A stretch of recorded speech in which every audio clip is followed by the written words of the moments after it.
मित्रों, नमस्कार। स्वागत है आपका हमारे YouTube चैनल, फेसबुक पेज और इंस्टाग्राम पर। मैं हूं आचार्य एच.एस. रावत। आज आपको जानकारी देने वाला हूं कल 24 अक्टूबर 12:36 पर राजकुमार बुध राशि परिवर्तन करेगा और नीच शुक्र के साथ उसका जो राशि परिवर्तन था वो भंग हो जाएगा, टूट जाएगा और वो अपने कट्टर दुश्मन मंगल की वृश्चिक राशि में प्रवेश करेगा। क्या होगा अंजाम 12 राशियों पर? 12 राशियों में 4 राशि तो बहुत टॉप की हैं,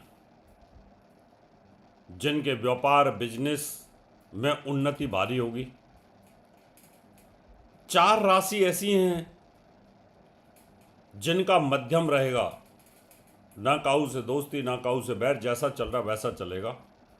और 4 राशियों को संभाल करके चलने की जरूरत है। इसका मतलब 3 प्रकार का फलादेश एक ग्रह का चेंज होता है। बहुत सारे लोग बोलते हैं गुरुजी आप हमें बोलते हो पैसे वाले बनोगे, करोड़पति बनोगे। हम तो एज इट इज हैं। गोचर का जो ग्रह होता है मित्रों, वो चेंज होता रहता है। जब आप पैदा हुए थे तो आपकी कुंडली में कितनी पावर थी, कितनी हॉर्स पावर की आपकी कुंडली थी, उसके हिसाब से आज का जो वोल्टेज है ना, इलेक्ट्रिक वोल्टेज, उससे उसकी गति आती है। बचपन में आपकी अगर 5 हॉर्स पावर की कुंडली है और आज 100 हॉर्स पावर का अगर प्लैनेट चल रहा है अंतरिक्ष में, तो आपको 5 हॉर्स पावर ही मिलने वाला है। बचपन में आपकी 100 हॉर्स पावर थी, लेकिन आज अगर 50 चल रहा है तो भी आप उसमें कंजम्पशन बढ़ा देंगे। और अगर 100 में 100 हो जाए तो फिर आप करोड़पति तो बनोगे ही। कुंडली में कितनी पावर है, कितना बल है, ग्रहों के बल होते हैं, ग्रहों की ताकत होती है, ग्रहों की अवस्थाएं होती हैं, उनको समझो। किसी चीज़ को बोलने से फर्क नहीं पड़ता। आप मुझे बोल देते हो जी अरे भैया इसमें 800 करोड़ आदमी हैं, 800 करोड़ में सबका भाग्य इस कुंडली में लिखा होता है। 800 करोड़ में से रोज लाखों आदमी करोड़पति बनते हैं, अरबपति बनते हैं और लाखों नीचे आते हैं, जिनका शेयर बाजार का काम है, स्टॉक मार्केट का काम है, जिनके सुए सट्टे लॉटरी के काम है, या जिनका बिजनेस फ्लक्चुएट करता रहता है। ज्योतिष बड़ा विशाल है, ज्योतिष का कोई अंत नहीं है, इसमें कोई पूर्ण विद्वान हो नहीं सकता, ये बड़ा विशाल है। अभी दिवाली के ऊपर खूब विद्वानों की आपस में खींचातानी हुई। वेद पढ़ने से कोई विद्वान नहीं होता। पंचांगों में जो लिखा है लकीर के फकीर हम अगर बन जाए तो लोकाचार खत्म हो जाएगा। पंचांग वालों को भी सोचना चाहिए कि लोकमत किधर है, उस हिसाब से उनको कैलकुलेशन करनी चाहिए। मैंने पंचांग वालों की मीटिंग में कहा था क्या अमावस्या के दिन दिवाली मनाई जाती है, लेकिन नहीं माना उन्होंने, तो पहले प्रिंट हो चुके होते हैं। ठीक है, पंचांग भी उनकी जो गणित होती है वो किताबों से ही होती है, कोई आसमानी किताब तो होती नहीं है। वो भी उसमें भी कई गलतियां हो सकती हैं। पंचांगों से हम रोज काम करते हैं। तो मित्रों, तो जो ज्योतिष है ना, इसको समझने की आवश्यकता है। अब मैं आपको 12 की 12 राशियों की जानकारी दूंगा, लेकिन उससे पहले आप देख रहे हैं ना, स्क्रीन के ऊपर आ रहा है, मैं 17 से 20 तारीख तक बम्बई में हूँ, विले पार्ले वेस्ट में, अपन मिल के मिल सकते हैं। 25 तारीख को मैं कुरुक्षेत्र में हूँ, 1 तारीख को मैं कानपुर में हूँ, 15 तारीख को मैं कोटा में हूँ। इन डेटों पर अपॉइंटमेंट लेके आप मुझे मिल सकते हैं। अब शुरुआत करते हैं मेष राशि से। मेष राशि वालों की अगर मैं बात करूं तो आपका जो बुध है वो अष्टम भाव में भ्रमण करेगा। अच्छा नहीं है। मृत्यु स्थान में भ्रमण करना और शत्रु राशि में भ्रमण करना ये अच्छा नहीं बोला जा सकता। तो मेष राशि वालों, आपको बड़ी सावधानी बरतनी पड़ेगी इसमें, क्योंकि यहां छोटे भाई का स्वामी है और रोग चोट का स्वामी है, और यहां विपरीत राजयोग भी नहीं बन रहा। क्यों? गुरु की दृष्टि है। तो इसलिए छोटे भाई को चोट एक्सीडेंट लगना, आपको सावधानी बरतने की आवश्यकता है। मैरिज में थोड़ी सी प्रॉब्लम्स हो सकती है, लेकिन सुख साधन बने रहेंगे, उसमें कोई कमी नहीं है।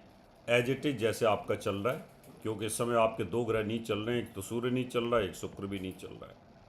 अब हम बात करेंगे वृष राशि की। वृष राशि वालों के लिए बुध केंद्र में रहेगा, तो वृष राशि के ऊपर जो बुरा वक्त था उसमें काफ़ी इम्प्रूवमेंट आ जाएगा। धन दौलत एजुकेशन आपके लिए बहुत अच्छे हैं और व्यापारियों के लिए अच्छा है। अब हम बात करेंगे मिथुन की। मिथुन वालों को सावधान रहना पड़ेगा। मिथुन वालों का पहले बहुत अच्छा था, लेकिन अभी कर्ज के घर में बुध चला गया है, अभी रोग चोट के घर में चला गया, टेंशन के घर में चला गया, तो मानसिक तनाव बहुत होगा आप लोगों को, तो थोड़ी सावधानी बरतने की आवश्यकता है आपको। पन्ना पहन सकते हैं आप एक, इससे इम्प्रूवमेंट आएगा। पुखराज पहन सकते हैं, इससे भी इम्प्रूवमेंट आएगा।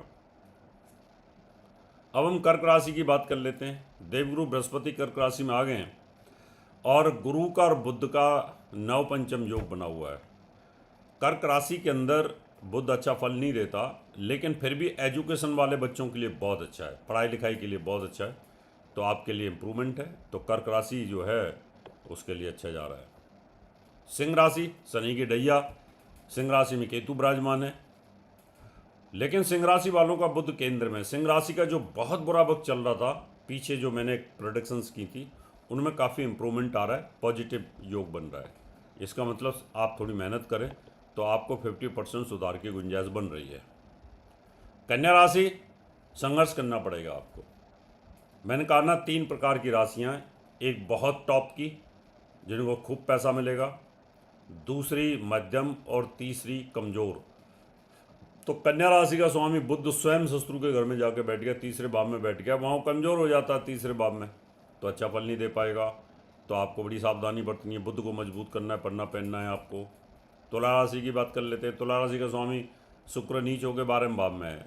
12वें भाव में नीचता में भी उसको कोई ज़्यादा फर्क तो पड़ता नहीं है, लेकिन भाग्य से धन की प्राप्ति तो होगी, तो इसका मतलब आपके लिए बहुत पॉजिटिव है। और बृहस्पति की दृष्टि भी बुध को मजबूती प्रदान कर रही है यहाँ पर। वृश्चिक राशि की भी बात कर लेते हैं। वृश्चिक राशि में तो स्वयं बुध आ गए। वृश्चिक राशि वालों का पहले तो पार्श्विक योग बना हुआ था, दरिद्र योग बना हुआ था, क्योंकि राशि का स्वामी 12वें भाव में चल रहा है, वो 27 अक्टूबर को चेंज हो जाएगा, तो काफ़ी इंप्रूवमेंट आपको आने वाली है। इंप्रूवमेंट की शुरुआत होती है। वृश्चिक राशि वालों के लिए मैं ये कह सकता हूँ 35% आपको पॉजिटिव योग बनेगा। धनु राशि की भी बात कर लेते हैं। धनु राशि के ऊपर शनि के ढैया का प्रभाव है, उच्च का बृहस्पति है, अष्टम भाव में है, और केंद्र के ग्रह दोनों अष्टम और 12वें भाव में हैं। सावधानी तो बरतनी पड़ेगी आपको, धनु को भी सावधानी बरतनी पड़ेगी, क्योंकि आपकी राशि का स्वामी अष्टम में है और केंद्र का यानी सप्तम और दसम का स्वामी भी आपका 12वें भाव में है। तो ये राशि एक निम्न स्तर की राशि में, मैंने कहा ना 4 राशि कमज़ोर हैं, उन कमज़ोर राशियों में ये राशि भी आती है। मकर राशि वालों के लिए अच्छा है, क्योंकि लाभ स्थान पर बुध है और लाभ स्थान पर तो सब ग्रह जो भी घूमता है वो अच्छा ही फल करता है। शत्रु राशि में घूम रहा है, उतना अच्छा फल नहीं करेगा, लेकिन फल तो करेगा, उतना नहीं करेगा तो कम करेगा। तो ये कह सकते हैं कि आपको जहाँ 100 रुपये मिलना है वो 25 रुपये 35 रुपये मिलेगा। कुंभ राशि की भी बात करते हैं। कुंभ राशि का स्वामी धनी भाव के ऊपर बैठा हुआ है, धन भाव पर चल रहा है वो। कुंभ राशि के में राहु भी चल रहा है, मानसिक तनाव तो है, स्ट्रेस तो है, शनि की 7.5 का अंतिम फेज तो है, लेकिन जो आपके ऊपर बुरा वक्त चल रहा था कुंभ राशि के ऊपर, उसमें इम्प्रूवमेंट 35% आ रहा है, क्योंकि आपके बुद्धि स्थान का स्वामी आपके कैरियर पर है। आपकी गोल सेटिंग, आपको जॉब मिलना, आपकी एजुकेशन कंप्लीट होना, आपके पर्चा कंप्लीट हो जाना, ये सेमेस्टर कंप्लीट हो जाना, ये सब चीज़ें होंगी और आपको जॉब के भी योग बनते हैं। अब हम मीन राशि की बात करेंगे। मीन राशि में बुध केंद्र का स्वामी होकर के भाग्य स्थान पर है, काफ़ी इंप्रूवमेंट आ रहा है। मीन राशि के लिए बुध जैसे पत्नी का, इन सब का स्वास्थ्य का खराब होकर के मृत्यु स्थान में चल रहा था, बड़ा गंदा था।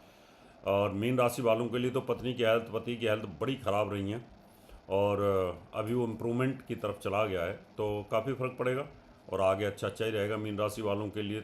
तो 18 यानी आप समझ लो 36 दिन और 18 54 दिन तक तो ये अच्छा ही फल करने वाला है, तो आपके लिए पॉजिटिव है। मीन राशि का स्वामी उच्च होकर चल रहा है और 6 दिसंबर तक पोजीशन अच्छी है। तो ये स्थिति रही मित्रों बुध आपके लिए एक पॉजिटिव साइन लेकर के बैठा हुआ है। इसी प्रकार से आपको अब हम जानकारी देंगे आपके लिए नवंबर का महीना कैसा रहेगा, उसकी जानकारी देंगे। साथ में मंगल राशि परिवर्तन करेगा, राजयोग कारक है, उसकी भी जानकारी देंगे और सभी ग्रहों की जानकारी धीरे धीरे आपको देते रहेंगे। अब मैं आपसे हाथ लेता हूँ। नमस्कार।